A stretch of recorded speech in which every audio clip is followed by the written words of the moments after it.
નમસ્તે મિત્રો. ગુજરાત સરકારની કોઈ પણ એક્ઝામ આપતા હો તમે, એટલે આવતા વર્ષ સુધી માર્ચ 2023 સુધી કોઈ પણ એક્ઝામ આપો તો બે લેક્ચર ખાસ જોવાના એક્ઝામ આપ્યા પહેલાં. એક ભારતનું બજેટ, જેને આપણે યુનિયન બજેટ કહીએ છીએ, અને એક ગુજરાતનું બજેટ. એનું કારણ છે કે ભારતના બજેટમાં તો સમજો ને લગભગ આખો ઇકોનોમીનો સિલેબસ તમારો લગભગ એકદમ શોર્ટમાં રિવાઇઝ થઈ જાય. બધા ટેકનિકલ ટર્મ્સ આવતા હોય અને એમાંથી ટર્મ્સ પૂછાવાનો ચાન્સ બહુ વધારે હોય એક્ઝામમાં, જેમ કે ફિસ્કલ ડેફિસિટ છે, રેવન્યુ ડેફિસિટ છે, કેપિટલ એક્સપેન્ડિચર વગેરે. તો એ બધું વધારે ડિસ્કસ થતું હોય ભારતના બજેટના લેક્ચરમાં.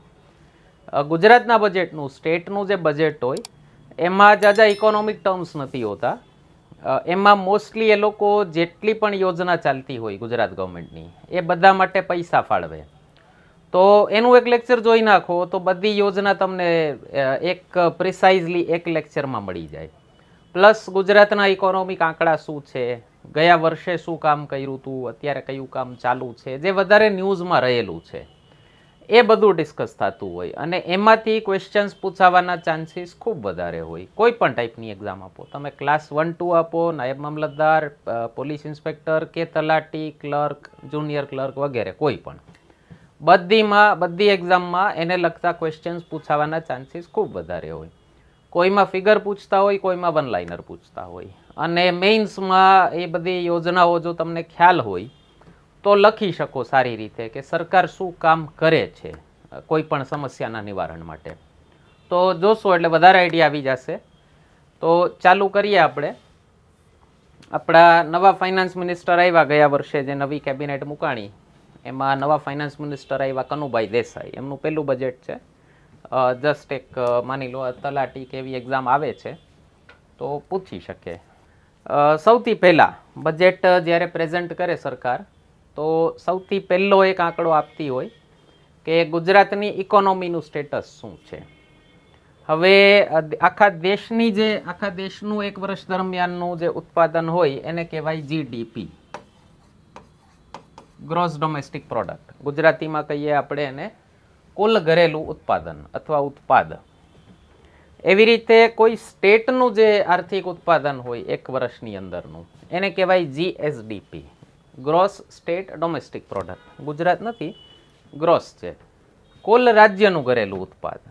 તો શરૂઆત કરી છે એમણે કે છેલ્લા 20 વર્ષથી જે નોનસ્ટોપ બીજેપી ગવર્મેન્ટ ચાલે છે, એકચ્યુઅલી મોદીજીના કાર્યકાળથી શરૂ કરી 2001થી લઈ અને છેલ્લા 20 વર્ષમાં કેટલી પ્રગતિ થઈ એનાથી શરૂ કર્યું છે બજેટ.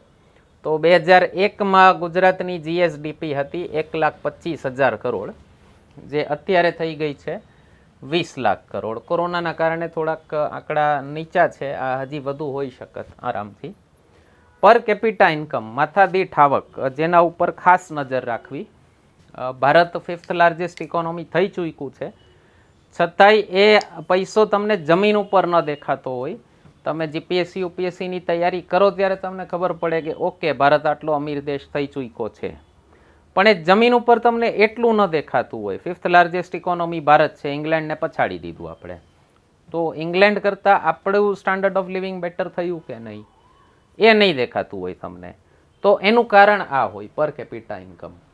ઓકે, તો એનો પણ એક આંકડો આપ્યો છે કે 19,823 હતી 2001માં, અને એ વધીને હવે થઈ ગઈ છે 2,14,000. ગયા વર્ષે કોરોના પહેલાં અનુમાન હતું કે 2.5 લાખે પહોંચી ગયું છે.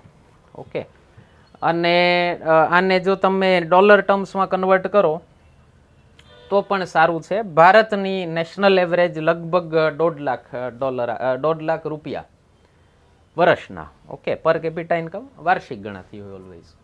તો વર્ષના 1.5 લાખ રૂપિયા જેવું ગણાય છે. એટલે એવરેજ ભારતીયની ઇન્કમ મહિનાની 12,000થી વધારે છે. એની સામે એવરેજ ગુજરાતીની ઇન્કમ વધારે છે. એવરેજ ગુજરાતીની ઇન્કમ તમે કહી શકો 19,000 જેવી છે આરામથી.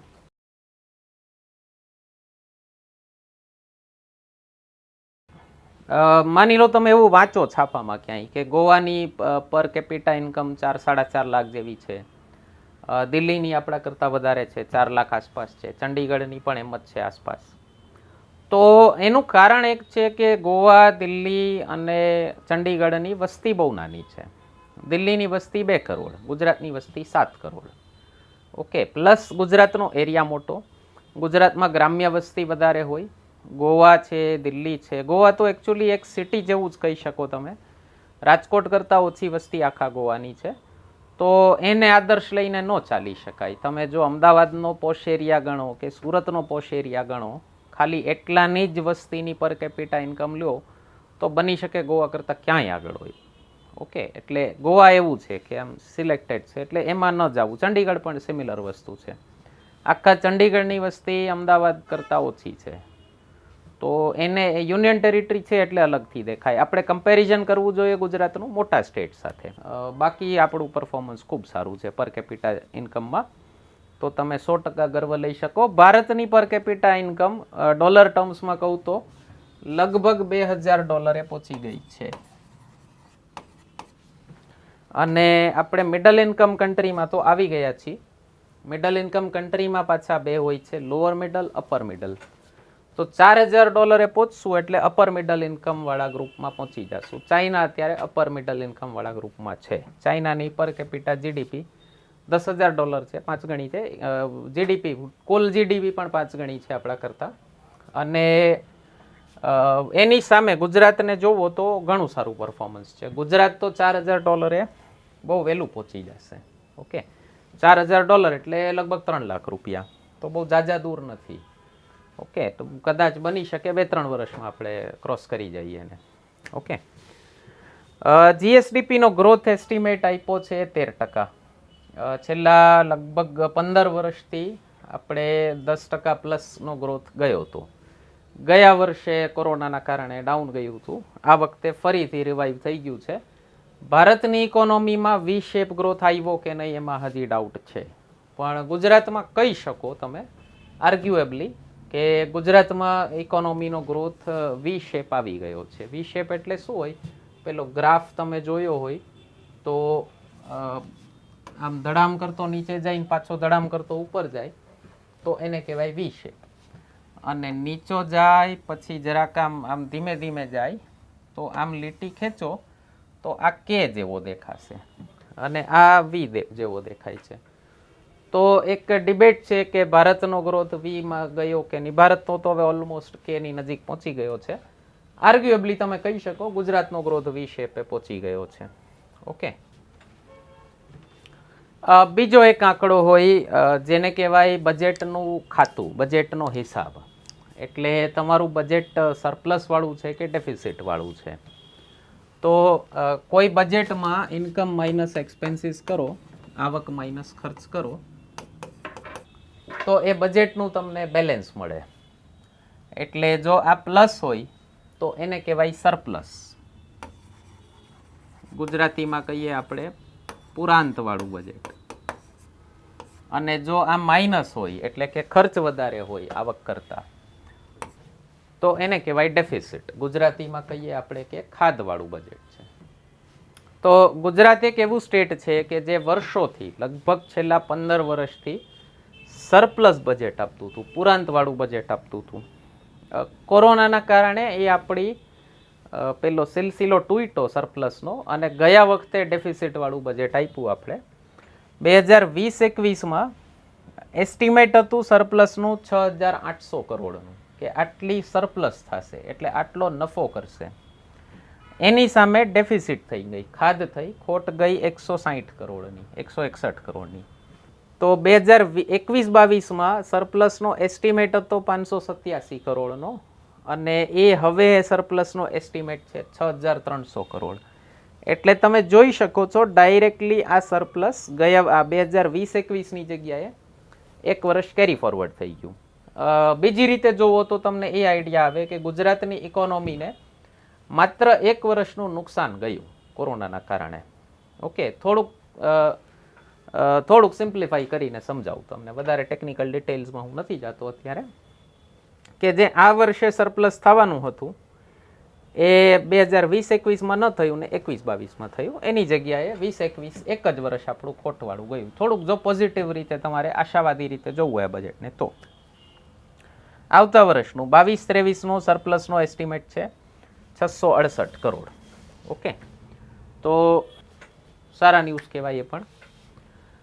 નીતિ આયોગ દર વર્ષે એક ફાઇનાન્શિયલ મેનેજમેન્ટના રેન્ક આપે છે કે તમારું સ્ટેટ કેટલી સારી રીતે પોતાનું ફાઇનાન્સ, પોતાના આંકડાઓ, ખર્ચ અને આવક અને બધું કેટલી સારી રીતે મેન્ટેન કરે છે. તો એમાં ગુજરાતનો 3 વર્ષથી ફર્સ્ટ રેન્ક આવે છે. છેલ્લા 2 દશકોમાં 20 વર્ષમાં ગુજરાતે ક્યારેય ઓવરડ્રાફ્ટ નથી કર્યું, એટલે ભારત સરકાર પાસેથી ખર્ચ કરતાં વધુ પૈસા નથી ઉપાડ્યા. એ પણ બહુ સારી વસ્તુ કહેવાય, એને ફિસ્કલ ડિસિપ્લિન કહેવાય. નાણાકીય અનુશાસન બતાડે છે ગુજરાત. ઓકે, યોજનાઓ પર આવું જે મેઇન ઘોષણાઓ થઈ હોય, તો એક પીએમ ગતિશક્તિ જે ગયા વર્ષે લોન્ચ કરી હતી પ્રધાનમંત્રીજીએ, અને એમાં 7 મલ્ટી મોડલ કનેક્ટ થયા હતા. આપણે ભારતના બજેટમાં ડિટેલમાં વાત થયેલી છે એની. તો મેઇન આઈડિયા એનો એવો હતો કે રોડ છે, પછી પોર્ટ છે, બંદર, પછી એરપોર્ટ, રેલવે, એ બધાને મલ્ટી મોડલ કનેક્ટિવિટી આપી દે, જેનાથી વિકાસની ગતિ ઝડપી થઈ જાય. એટલે માની લો પહેલાં રોડ બની જાય, પછી ગેસવાળો આવી અને પાઇપલાઇન માટે રોડ ખોદે, પછી ઇન્ટરનેટવાળા આવી અને એના માટે રોડ ખોદે, ઇલેક્ટ્રિસિટીવાળા રોડ ખોદે. તો એવું ન થાય, એટલે બધા 16 મંત્રાલયોના સમન્વયથી પ્રોજેક્ટ બને કોઈ પણ, કે ભાઈ જ્યારે કામ થતું હોય ત્યારે જેનું કામ હોય આવીને નાખી જાય, એટલે પછીના ગ્લિચીસ ન આવે, પછીની રૂકાવટો ન આવે ખોટી. તો ભાજપ સરકાર ક્યાંય પણ હોય, કોઈ પણ સ્ટેટમાં હોય, નવી આવી હોય, ત્યાંના લોકોને પૂછજો, સૌથી પહેલું કામ કહેશે રોડ મસ્ત કરી દીધા. તો સૌથી વધુ એ લોકો જે પ્રાઉડ લેતા હોય ઓલવેઝ રોડ ઉપર. તો રોડ નેટવર્ક ગુજરાતનું 1,24,000 કિલોમીટર છે. આ પીએમ ગતિશક્તિનો પણ વધારે પડતો ઝુકાવ રોડ ઉપર, પણ આમ જોવો તો ઇન્ફ્રાસ્ટ્રક્ચર. ઓકે, આપણને વધારે દેખાતો રોડ હોય, ઇલેક્ટ્રિસિટી દેખાતી ન હોય, વાપરતા હોઈએ આપણે. ઓકે, એટલા માટે તો સૌથી વધારે, અને પેલું નીતિન ગડકરી જે ઓલવેઝ કોટ કરે છે અમેરિકાના રાષ્ટ્રપતિ જોન એફ કેનેડીનું સ્ટેટમેન્ટ, કે American roads are not good because America is rich, America is rich because American roads are good. અમેરિકાના રસ્તાઓ એટલે સારા નથી કે અમેરિકા પૈસાદાર છે, અમેરિકાના રસ્તાઓ સારા છે માટે અમેરિકા પૈસાદાર છે. તો એ જ વસ્તુ ગુજરાતમાં પણ આપણે જોઈ શકીએ. ગુજરાતના રસ્તાઓ ખૂબ સારા બાકીના દેશ કરતાં કમ્પેરિઝનમાં. તો સીધી વાત છે, વિકાસની ગતિ વધી જાય. ઓકે, તો એ પીએમ ગતિશક્તિના પ્રોજેક્ટ માટેના અમુક છે. એક રોડનો નેટવર્ક અત્યારે છે 1,24,000 કિલોમીટર. પાવર ટ્રાન્સમિશન નેટવર્ક, વીજળીના તાર ને એ બધું 70,000 કિલોમીટરનું છે. અને ડિસ્ટ્રીબ્યુશન નેટવર્ક એટલે તમારા ઘર સુધી વીજળીના તાર જે પહોંચેલા છે. ટ્રાન્સમિશન એટલે શું છે? એ સરકાર માટેનું નેટવર્ક છે, અથવા electricity company to power station, substation, એ રીતનું. ડિસ્ટ્રીબ્યુશન નેટવર્ક એટલે થાંભલેથી તમારા રસ્તા સુધી, તમારા ઘર સુધી જે વાયર આવ્યો, તો એ લગભગ 17 લાખ કિલોમીટરનો વાયર છે. સરદાર સરોવર કેનાલ, જે નર્મદાનું પાણી આજે ગુજરાતના ખૂણે પહોંચવા માંડ્યું છે, સૌરાષ્ટ્ર આવી ગયું, કચ્છ પહોંચી ગયું, તો એનું કેનાલનું નેટવર્ક 63,000 કિલોમીટર છે. અને એમાં ડ્રિંકિંગ વોટરની બલ્ક પાઇપલાઇન, પીવાના પાણીની બલ્ક પાઇપલાઇન એટલે મોટી બધી પાઇપ હોય, આખી ગાડી ઘૂસી જાય. તમે લોકોએ રસ્તામાં ક્યારેય જોયું હોય તો પેલા મોટા બધા ટ્રકમાં ખાલી એક જ પાઇપ જતો હોય. એ પાઇપ નાખે, માની લો નર્મદાથી સાબરમતી સુધી, કે આજી સુધી, કે ન્યારી સુધી, કે પછી ઉત્તર ગુજરાત કે કચ્છ, તો એ હોય બલ્ક પાઇપલાઇન. એનું નેટવર્ક 3,000 કિલોમીટરનું છે. અને ડિસ્ટ્રીબ્યુશન પાઇપલાઇન, અગેન તમારા ઘર સુધી પહોંચવાવાળો જે પાઇપ છે એનું નેટવર્ક છે 1,20,000 કિલોમીટર. વિતરણ પાઇપલાઇન ગુજરાતીમાં કહી શકો એને.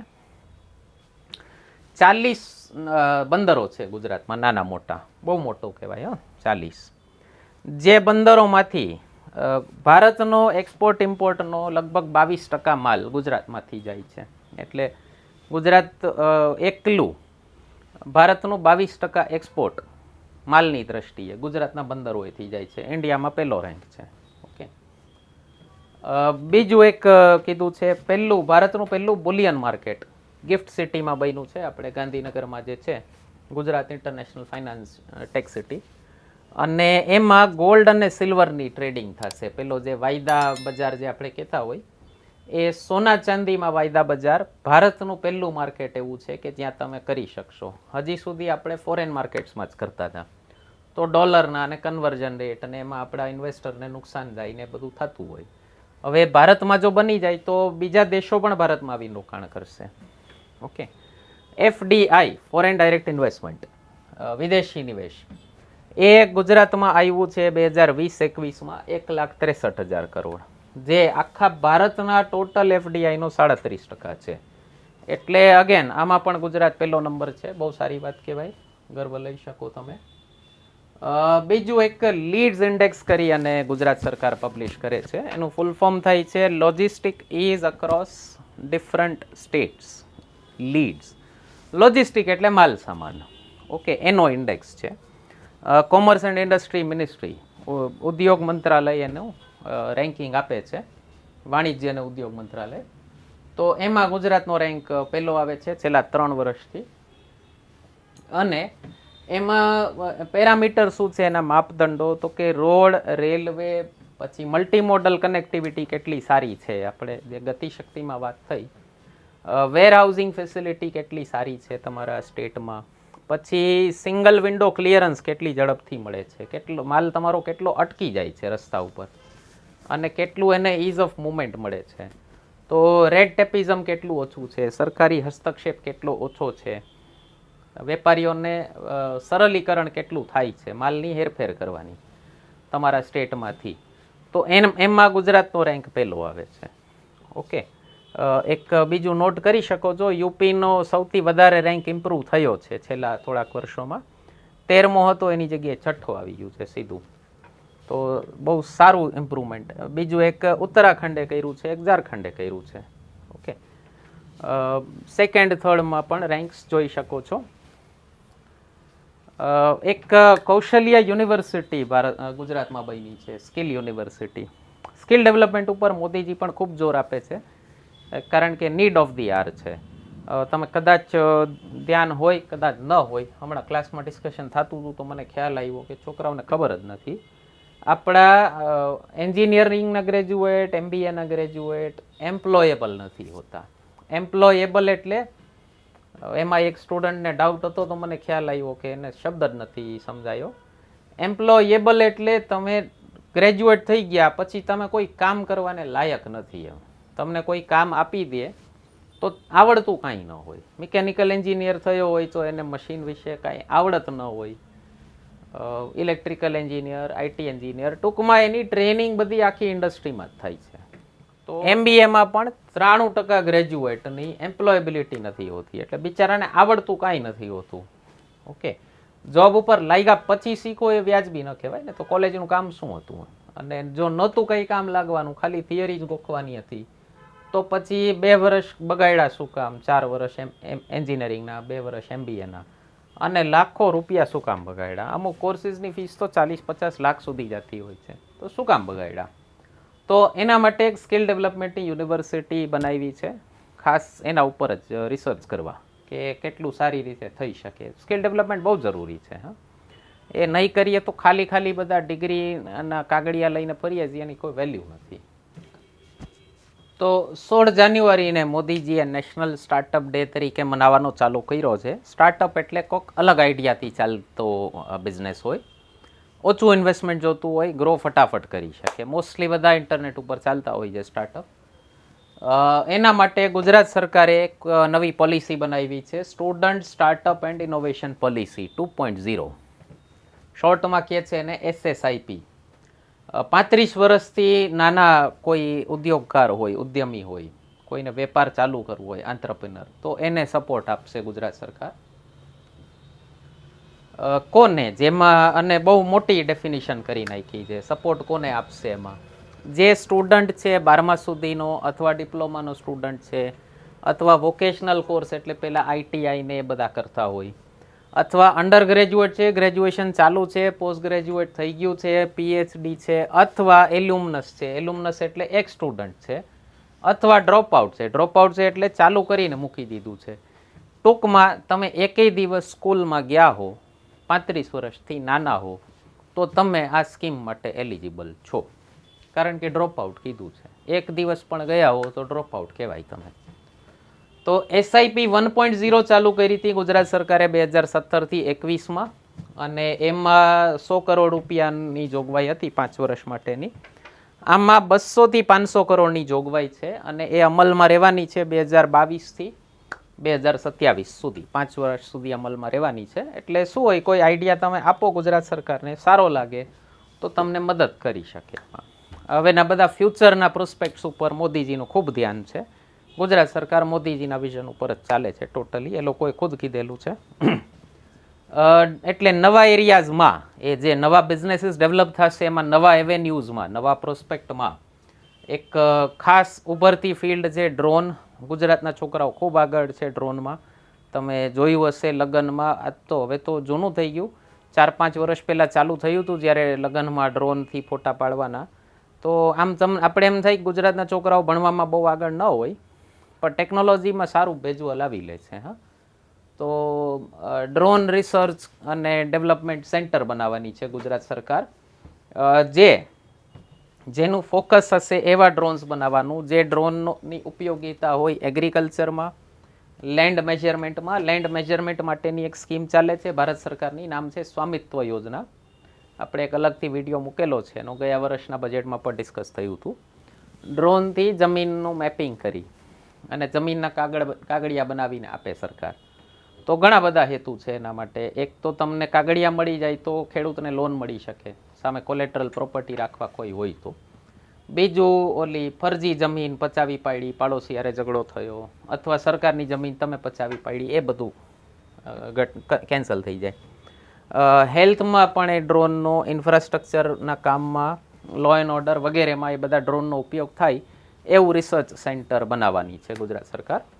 એવી જ રીતે એક ન્યૂ આઈટી પોલિસી બનાવી છે ગુજરાત સરકારે.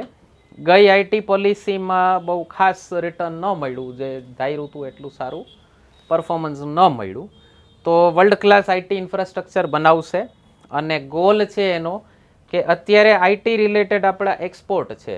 એક્સપોર્ટ એટલે વિદેશી કંપનીઓ માટે આપણા ગુજરાતના છોકરાઓ જે વેબસાઇટ બનાવતા હોય, એપ્લિકેશન બનાવતા હોય વગેરે, તો એ અત્યારે એક્સપોર્ટના પૈસા આપણને વર્ષનો બિઝનેસ છે 3101 કરોડનો, અને આનો ટાર્ગેટ છે કે 5 વર્ષની અંદર એ લગભગ 8 ગણો થઈ જશે, 25,000 કરોડનો એ બિઝનેસ થઈ જશે એક્સપોર્ટનો. એમાં કેપેક્સ સપોર્ટ કીધું છે. કેપેક્સ એટલે કેપિટલ એક્સપેન્ડિચર, ગુજરાતી કહું તો મૂડી ખર્ચ. મૂડી ખર્ચ એટલે એવો ખર્ચ કે જે તમે કરો આ વર્ષે અને રિટર્ન મળે તમને લાંબા સમય સુધી. કોઈ પણ ધંધો ચાલુ કરો ત્યારે જે ઇનિશિયલ ખર્ચો હોય એ લગભગ મૂડી ખર્ચ જ હોય.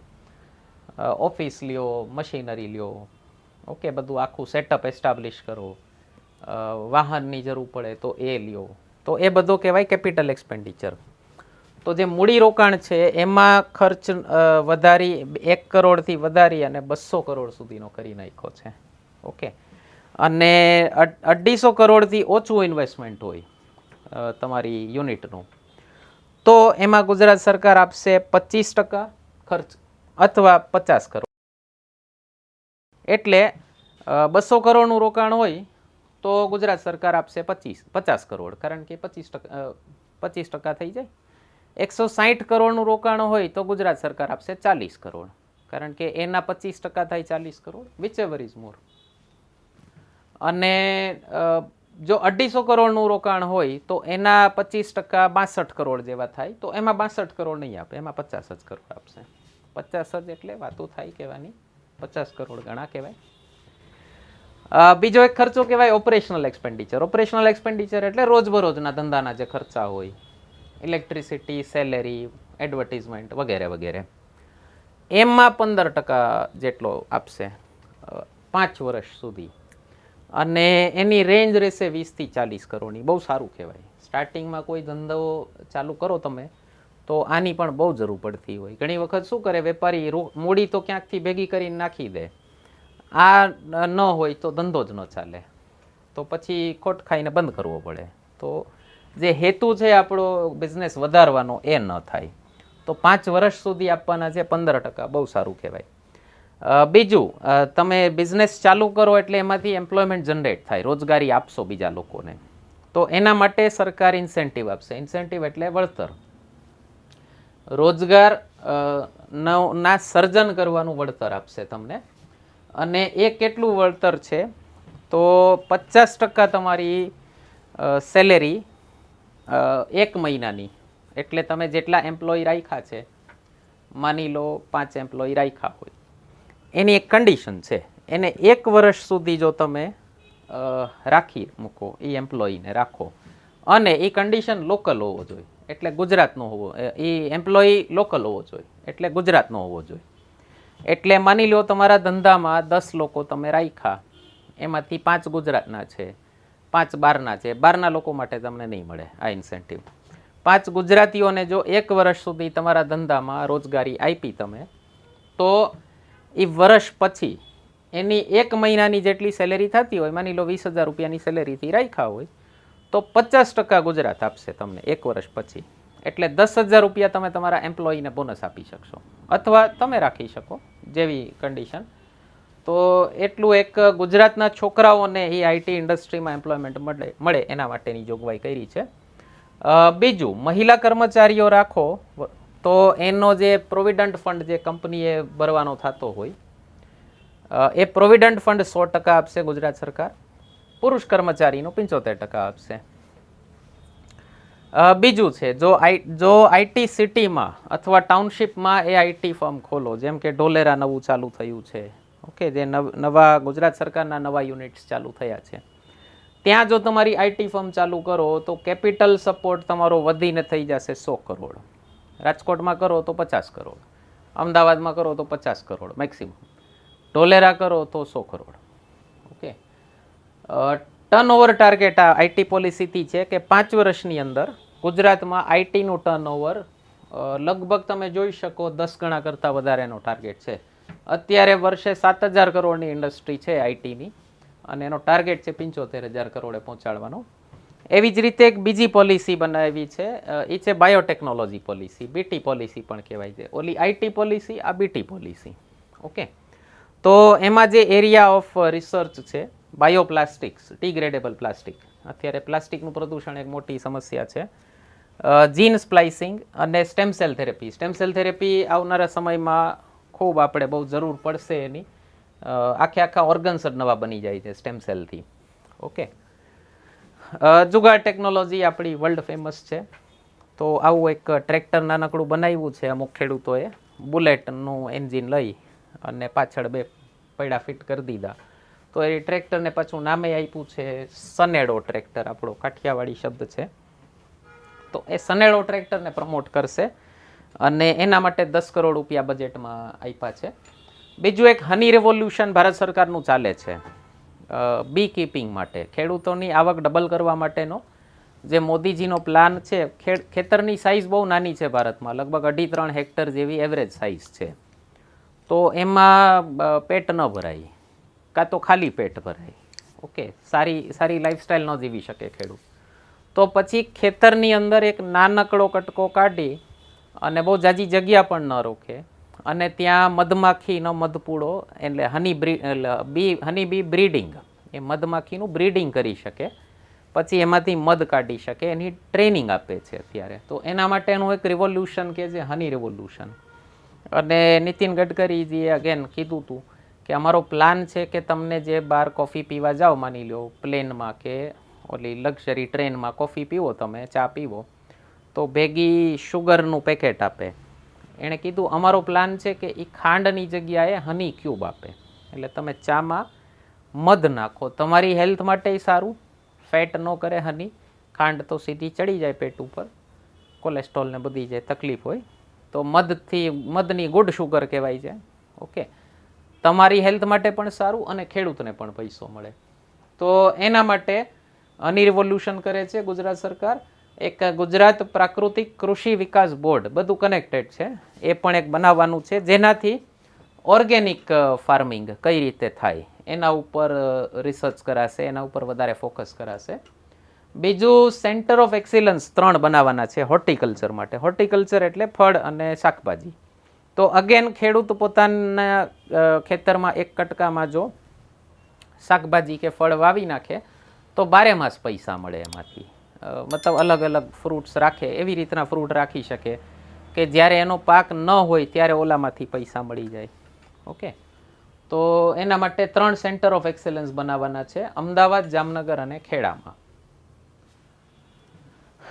ડાંગ ગુજરાતનું પહેલું કેમિકલ ફ્રી ડિસ્ટ્રિક્ટ બનાવવાનું છે, આ વર્ષના એન્ડ સુધીમાં બની જશે. ટોટલ ઓર્ગેનિક ફાર્મિંગ કરાવવાના છે ડાંગમાં. બીજું, ઓર્ગેનિક ખેતી માટે એક સ્કીમ ચાલુ કરી હતી ગુજરાત સરકારે 2 વર્ષ પહેલાં, આપણે એ બજેટમાં પણ વાત થઈ હતી, કાઉ બેઝડ ઓર્ગેનિક ફાર્મિંગ. અને એના માટે ગાયના જે પશુપાલક હોય, જે માલધારી છે, એને પર ગાય 900 રૂપિયા મહિનાના આપશે ગુજરાત સરકાર. એ પણ કન્ટિન્યુડ છે. જે સ્કીમ્સ બધી ચર્ચા થતી હોય, જે વધારે ન્યૂઝમાં રહેતી હોય, જેનો પૂછાવાનો ચાન્સ વધારે હોય. માની લો તલાટીની એક્ઝામ આવે છે તો પૂછી નાખે કે કેટલા રૂપિયા આપવાના છે, 600 રૂપિયા, 900 રૂપિયા, 1000 રૂપિયા, 800 રૂપિયા. Okay, 5 all weather fishing port બનવાના છે કે જે 12 માસ કામ આવી શકે એવા માછીમારીના બંદરો બનાવવાના છે.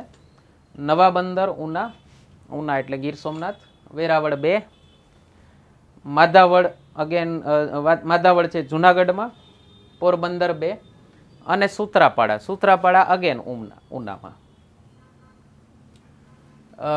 ઓકે, નેક્સ્ટ આવીએ આપણી ગુજરાતની જે એકદમ કાળજાના કટકા જેવી યોજના છે, સરદાર સરોવર પ્રોજેક્ટ નર્મદાવાળો કમ્પ્લીટ થઈ ગયો છે અને મસ્ત કેનાલની માયાજાળ બિછાવી છે.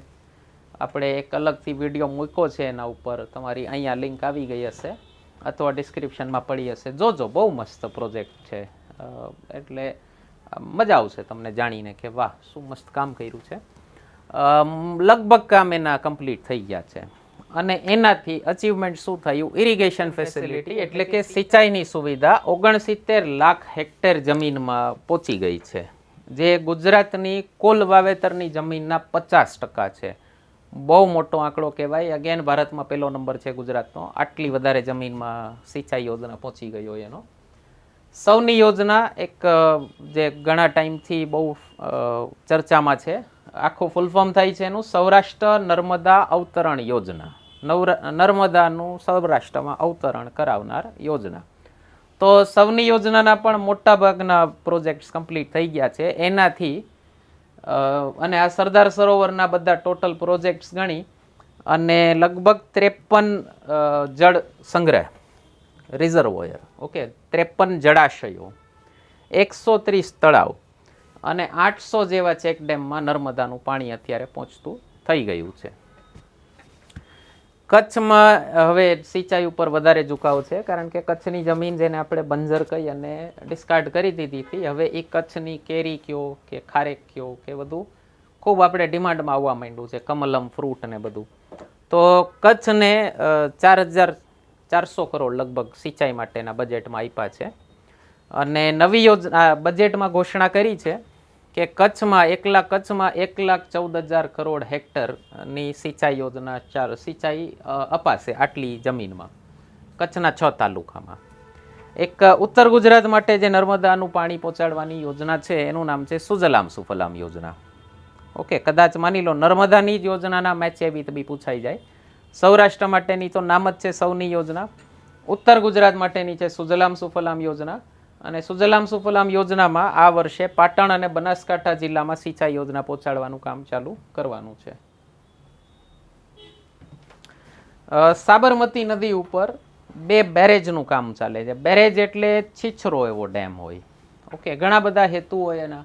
દરિયાનું પાણી આવી ન જાય, ખારાશ ન વધી જાય, અથવા જે જમીનનું ભૂગર્ભ જળ હોય એનું સ્તર ઊંચું આવે, એટલા માટે થોડું પાણી રાખતા હોય એમાં બેરેજમાં. તો એટલે અલગથી ડેમ બનાવે, છીછરો ડેમ હોય. ઓકે, આપણે પહેલાં નર્મદાવાળો જે અલગથી વિડીયો મૂક્યો છે એમાં બેરેજ શું છે ડિટેલમાં સમજાવ્યું છે. તો સાબરમતી નદી ઉપર 2 બેરેજનું કામ ચાલે છે. એક આ વલાસણા બેરેજ તો અમદાવાદમાં જ છે, એ ખરાબ થઈ ગયો તો એનું રિપેરિંગનું કામ થશે. અને મહેસાણામાં વિજાપુર તાલુકામાં એક હિરપુર બેરેજ બનશે, એની ઘોષણા કરી છે. એવી જ રીતે મહેસાણામાં બીજો એક ધરોઈ ડેમ છે, ત્યાં પણ એક બેરેજ બનશે. અને ત્યાં જૈનોનું તીર્થ છે, તીર્થ સ્થળ તો એને વર્લ્ડ ક્લાસ ટુરિસ્ટ ઇન્ફ્રાસ્ટ્રક્ચર સાથે અને તીર્થધામનું સ્થળ બનાવવાનું છે એવી ઘોષણા કરેલી છે. બીજું, મોટા ચેકડેમ, બેરેજ, વિયર બનાવવાના છે આ નદીઓ ઉપર સાઉથ ગુજરાતની: પાર, તાણ, અંબિકા, દમણગંગા. પેલી એક પાર તાપી પાઇપલાઇન બને છે, તો એ પાઇપલાઇન પાર અને તાપી બે નદીઓ છે દક્ષિણ ગુજરાતની જ, એને ઇન્ટરકનેક્ટ કરવાના છે. તો રસ્તામાં ચેકડેમ બનાવશે, બેરેજ બનાવશે. ઓકે, આવતા 5 વર્ષમાં આ બધું બનવાનું છે. બીજું, ટાઇડલ વોટર રેગ્યુલેટર, એટલે કે ભરતીના પાણીનું રેગ્યુલેશન. ગુજરાતીમાં આપણે એને કહીએ છીએ બંધારો. તો એ બંધારો બનાવવાનો છે ડાંગમાં, વીરાવળ કસ્બા પર નદી ઉપર.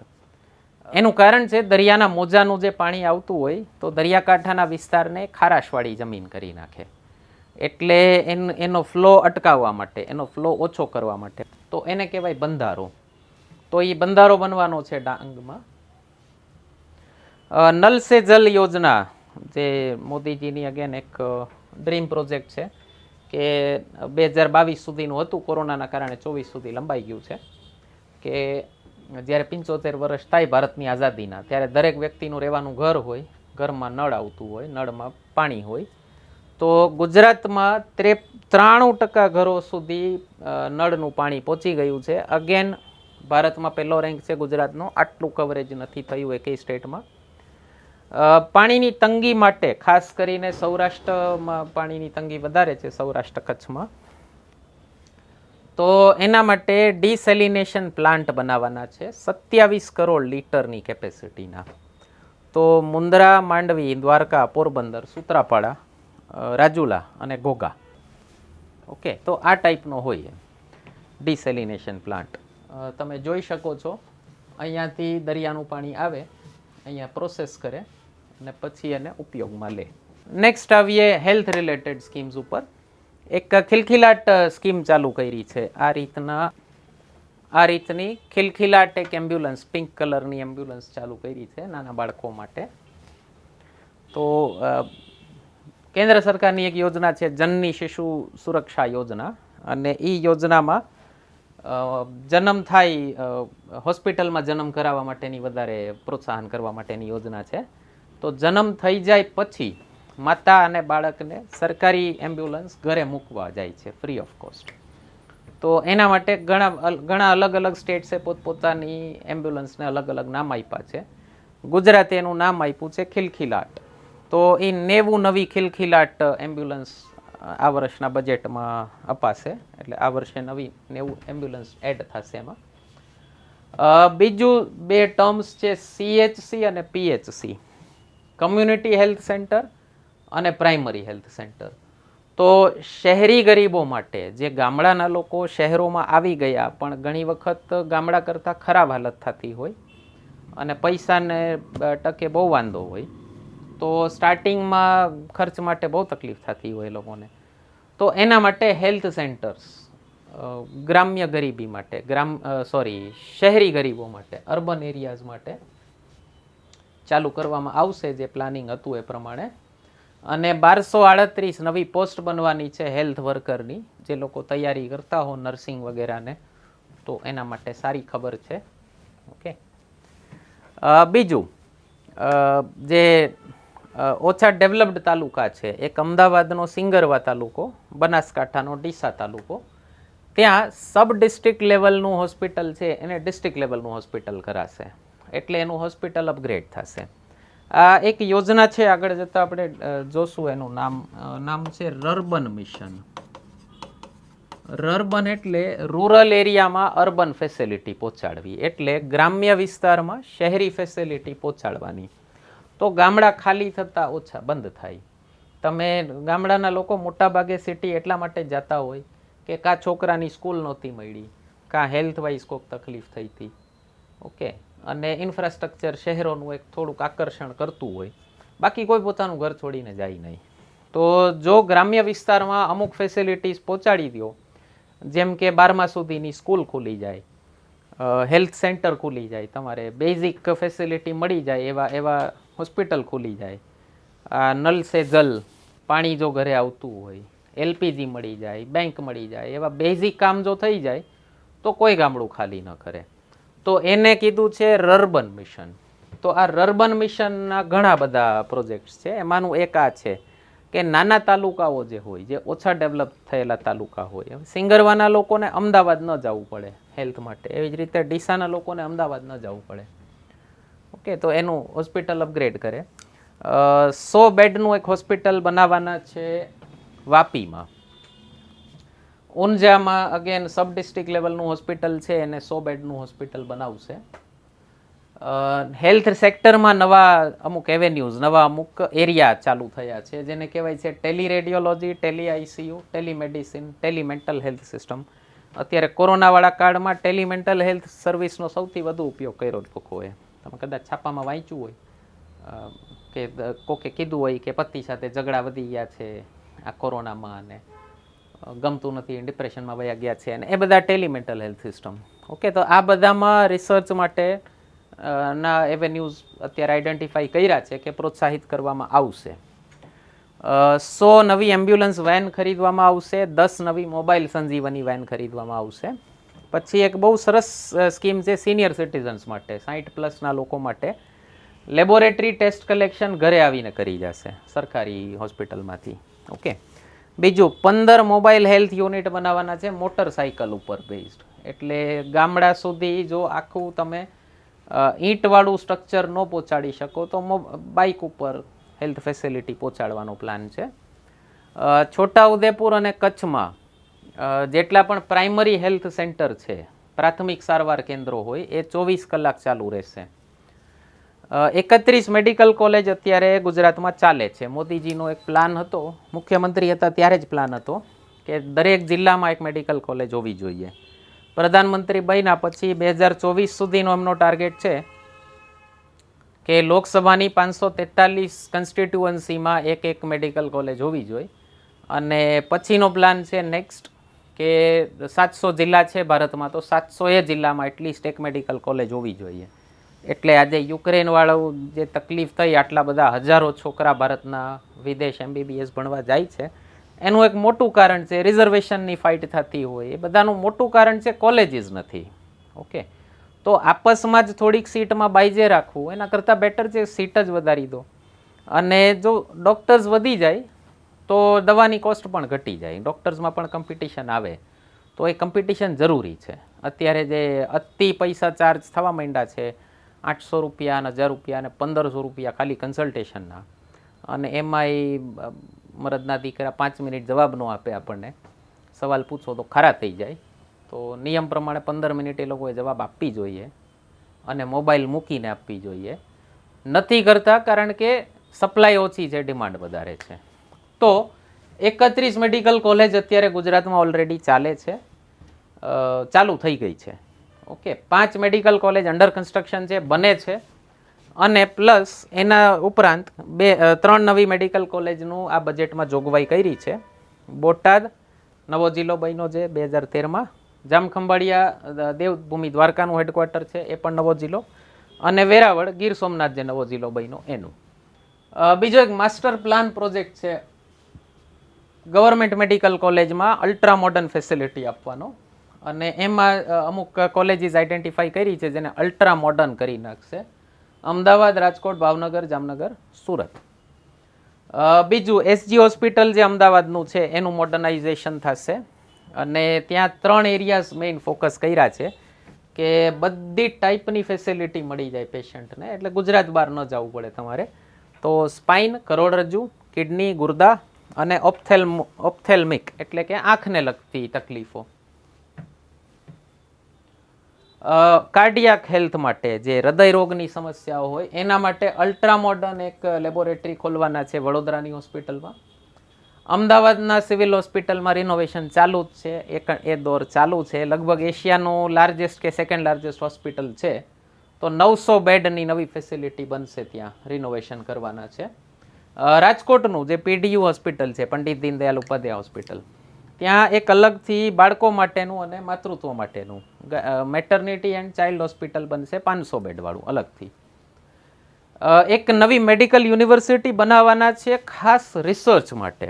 મેડિકલ એજ્યુકેશન એન્ડ રિસર્ચ માટે નવી એજ્યુકેશન પોલિસી જે આવી 2020ની, એના 2 બહુ મસ્ત વિડીયો મૂક્યા છે મેં, દરેક વ્યક્તિએ જોયા જેવા છે કે શું નવું એજ્યુકેશન હશે.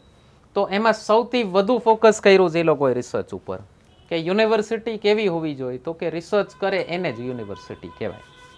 તો એના માટે એક અલગથી મેડિકલ યુનિવર્સિટી બનાવી છે. એજ્યુકેશન, મેડિકલ એજ્યુકેશનમાં રિસર્ચ કઈ રીતે સારું કરવું વધારે એના ઉપર. નેક્સ્ટ એરિયા છે વિમેન એન્ડ ચાઇલ્ડ ડેવલપમેન્ટનો, બાળ અને મહિલા વિકાસનો. અને બજેટમાં સૌથી વધુ ઇન્ક્રીઝ જે થયું છે એ આ ડિપાર્ટમેન્ટને થયું છે. ગયા વર્ષ કરતાં 42% ઇન્ક્રીઝ થયું છે. એક સુપોષિત માતા સ્વસ્થ બાલ એવી યોજના છે. મેઇનલી માતા જો કુપોષિત હોય તો બાળક કુપોષિત થાય. તો માતા જ્યારે પ્રેગ્નન્ટ હોય ત્યારથી જો એને પોષણ ઓછું મળતું હોય તો બાળકનો ગર્ભમાં વિકાસ ન થાય. અને પછી જ્યારે એનો ફીડિંગ પીરિયડ ચાલતો હોય, જ્યારે પેટ ભરાવાવાળો પીરિયડ ચાલતો હોય, લગભગ 2 વર્ષનો પીરિયડ મેડિકલ સાયન્સ સજેસ્ટ કરે છે. તો અત્યારની મોડર્ન સિટીની માઓ કદાચ નથી એટલું બધું મેન્ટેન કરતી, પણ આ સ્કીમ ગ્રામ્ય માતાઓ માટે છે. એટલા માટે જ ગામડાના છોકરા ગોલ્ડ મેડલ વધુ લાવે છે ઓલિમ્પિક્સમાં. તો એમને પોષણ વધારે સારું મળે એના માટે ફ્રી ઓફ ચાર્જ અપાશે દર મહિને 1 કિલો તુવેરની દાળ, 2 કિલો ચણા અને 1 લીટર ખાદ્ય તેલ 1000 દિવસ સુધી, પ્રેગ્નન્સી ચાલુ થાય ત્યારથી. એટલે પ્રેગ્નન્સીના 9 મહિના પ્લસ 2 વર્ષ જે પેટ ભરાવાનો પીરિયડ હોય ત્યાં સુધી. ઓકે. સુખડી યોજના એક ચાલે છે ગુજરાત સરકારની સ્કૂલના બાળકો માટે. તો 3 થી 6 વર્ષના બાળકોને ઘરે સુખડી પહોંચાડવાની યોજના હવે એક્સટેન્ડ કરી છે.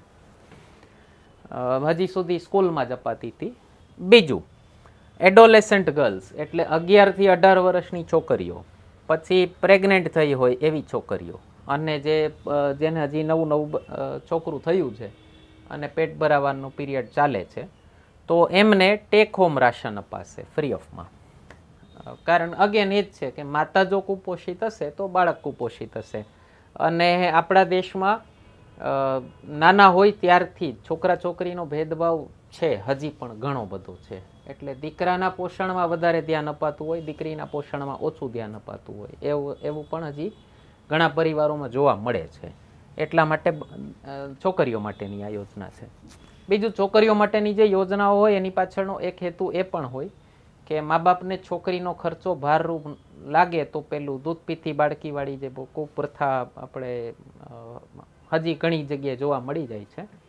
તો કચરામાં પણ ફેંકી દે છે, ડસ્ટબિનમાં ફેંકી દે છે. એકનો અંતિમ સંસ્કાર જાતે કરેલો છે, 2 બાળકી અને 1 બાળક હતું, છોકરું હતું. તો કરે છે માણસ કઈ હદ સુધી જઈ શકે તમને ખ્યાલ ન હોય, તો ડસ્ટબિનમાં પડેલું જોયું હતું. અને ખેર જે હોય, તો એ વસ્તુ ડિસ્કરેજ કરવા માટે કે ન કરો તમે આ વસ્તુ, દીકરી ભારરૂપ ન થાય, એટલા માટે ઘણી બધી યોજનાઓ માત્ર છોકરીઓ માટે છે. અને આ યોજનાનું નામ છે પૂર્ણા યોજના, prevention of under nutrition and reduction of nutritional anaemia among adolescents. Adolescent એટલે ટીનેજ વાળા બાળકો. ઓકે, પણ એને એક્સટેન્ડ કરી છે 11 સુધી. ન્યુટ્રિશનલ પોષણાત્મક એનિમિયા એટલે અશક્તિ, એ નિવારવા માટે યોજના છે. બીજી યોજના છે પોષણ સુધા યોજના, જે પ્રેગ્નેન્ટ મધર્સને અગેન ટ્રાઇબલ એરિયા માટેની યોજના છે કે જ્યાં ટ્રાઇબલ પોપ્યુલેશન વધારે હોય, અનુસૂચિત જનજાતિ. ઓકે, તો એનું પોપ્યુલેશન જ્યાં વધારે હોય એવા 10 તાલુકામાં પોષણ સુધા યોજના ચાલતી હતી પ્રેગ્નેન્ટ માતાઓ માટે, સગર્ભા માતાઓ માટે. હવે એને 72 તાલુકા સુધી એક્સટેન્ડ કરી છે, એવા તાલુકાઓમાં જ્યાં ટ્રાઇબલ પોપ્યુલેશન સારા એવા પ્રમાણમાં છે. બીજી એક યોજના છે વાલી દીકરી યોજના, બહુ સરસ યોજના છે. એમાં કન્ડિશન છે કે દીકરી પ્રથમ ધોરણમાં પ્રવેશ મેળવે, સ્કૂલમાં તમે એને દાખલ કરો ત્યારે ગુજરાત સરકાર 4000 રૂપિયાનું પ્રીમિયમ ભરશે. 9મા ધોરણમાં પ્રવેશ મેળવે ત્યારે 6000, કારણ કે 8મા સુધી ભણાવવાનો ટ્રેન્ડ હજી ચાલે છે. દીકરીને જાજુ નહીં ભણાવવાનો, દીકરીને ઉઠાવી લેવાની ભણતા. તો જો તમે એનું સ્કૂલિંગ એજ્યુકેશન કન્ટિન્યુ કરો તો 6000 રૂપિયાનું પ્રીમિયમ ગુજરાત સરકાર 9મા ધોરણમાં ભણશે. અને દીકરી 18 વર્ષની થાય ત્યારે 1 લાખ રૂપિયાનું. અને આના માટે બીજી કન્ડિશન છે, 2 લાખ રૂપિયા સુધીની વાર્ષિક આવક હોવી જોઈએ પરિવારની. ઓકે, બીજી એક આંગણવાડીને મોડર્નાઇઝ કરવા માટેની સિસ્ટમ છે. પીપીપી મોડ ઉપર છે. એક ગ્રુપ છે વેદાંતા ગ્રુપ, એની સાથે મળી અને ગુજરાત સરકારે ભારત સરકારે લોન્ચ કરી છે. એનું નામ છે નંદઘર યોજના, આંગણવાડીને મોડર્નાઇઝ કરવા માટે. તો એમાં બધી લેટેસ્ટ ફેસિલિટી હોય છે આંગણવાડી સેન્ટરમાં. તો ટેલિવિઝન થ્રુ લર્નિંગ કરાવે છે છોકરાઓને. પછી એક ડૉક્ટર હોય ત્યાં આંગણવાડીમાં, એટલે એ લોકોની હેલ્થ સારી રહે. ગરમ ખાવાનું આપે છે ત્યાં આંગણવાડીમાં, એટલે છોકરાઓનું એ બાને ભણવાનું ચાલુ રહે. અને અગેન કુપોષણની સમસ્યા પણ નિવારણ થઈ શકે. અને જે મહિલાઓ ત્યાં આંગણવાડીમાં ભણાવવા જતી હોય એ મહિલાઓનું પણ સ્કિલ ડેવલપમેન્ટ થાય, તો એનું પણ મહિલા સશક્તિકરણ થાય. નેક્સ્ટ જે પીડીએસ વાળી યોજનાઓ, પબ્લિક ડિસ્ટ્રીબ્યુશન સિસ્ટમ, રાશનની દુકાન જે આપણે કહેતા હોય, જાહેર વિતરણ પદ્ધતિ. તો એમાં તુવેરની દાળ માટે સબસિડી વધારી છે. જો ખાલી ઘઉં અને ચોખાથી પેટ ભરાય, કુપોષણ ન જાય, પોષણ માટે પ્રોટીન જોતું હોય, અને એના માટે તુવેરની દાળની સબસિડી વધારી છે 40 રૂપિયા. અને ત્યાં તુવેરની દાળનો ફિક્સ રેટ કરી નાખ્યો છે 50 રૂપિયા. તો દર મહિને 1 કિલો તુવેરની દાળ મળતી હોય છે. પ્લસ મીઠું જે અત્યારે આયોડીનવાળું મીઠું છે એને કહેવાય સિંગલ ફોર્ટિફાઈડ સોલ્ટ. એક ન્યુટ્રિયન્ટ એમાં, એક પોષક તત્વ એમાં ઉમેરું છે મીઠામાં, તો એને કહેવાય સિંગલ ફોર્ટિફાઈડ સોલ્ટ. હવે એને ડબલ ફોર્ટિફાઈડ સોલ્ટ કરશે, ડબલ ફોર્ટિફાઈડ. અને એમાં આયોડીનની સાથે સાથે આયર્ન પણ નખાશે. અને એની કિંમત 1 રૂપિયો પર કિલો રહેશે પીડીએસમાં. બીજો એની સાથે પીડીએસ સાથે એક જોડાયેલો ટર્મ બીજો નોટ કરી લેજો, એ છે NFSA, કહેવાય ફૂલ ફોર્મ થાય છે નેશનલ ફૂડ સિક્યોરિટી એક્ટ. એ નેશનલ ફૂડ સિક્યોરિટી એક્ટ હેઠળ બીજી ફેસિલિટી હોય છે. 1 કિલો ચણા પણ મળે છે દર મહિને, અને માત્ર 30 રૂપિયાની કિંમતે. અગેન કુપોષણ માટે, પ્રોટીન માટે તુવેરની દાળ અને ચણા બે 1 કિલો અપાય છે. 1 કિલો ખાદ્ય તેલ પણ અપાય છે. અને ગુજરાતમાં NFSA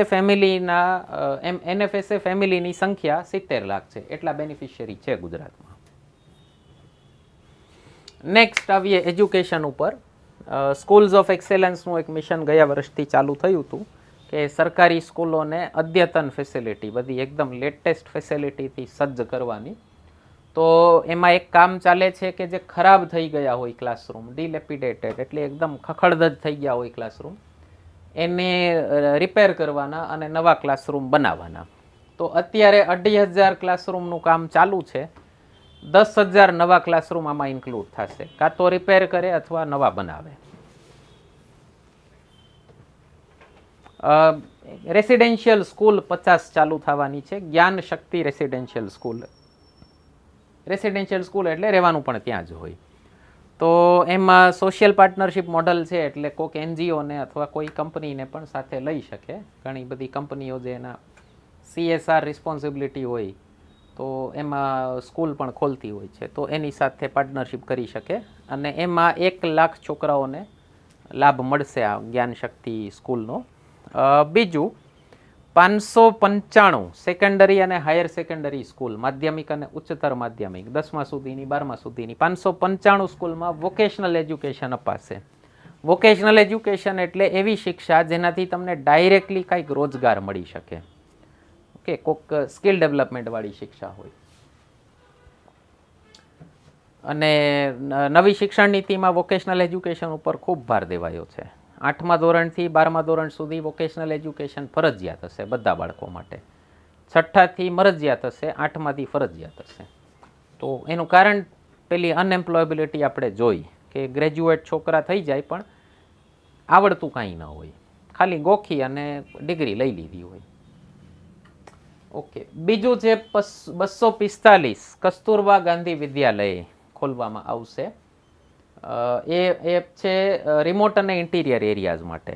એટલે જે એવા એરિયા જ્યાં વિકાસ પહોંચ્યો નથી, જ્યાં બહુ સારી સ્કૂલ્સ નથી, ઓકે, એવા જિલ્લાઓ જે હજી વિકાસની રેસમાં પાછળ રહી ગયા છે.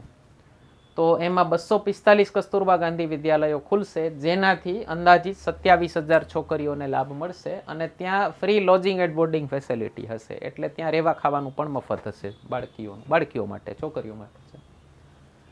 બીજું છે આ ચાલુ યોજના છે, મેઇન્સ આપતા હો તો તમારા માટે ખાસ ઇમ્પોર્ટન્ટ થઈ જાય આ બધી યોજનાઓ.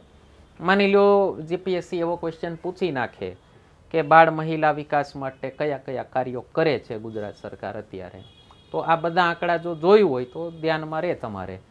તો જે લોકો મેઇન્સ આપવાના હોય એ ખાસ ધ્યાનથી જોવે.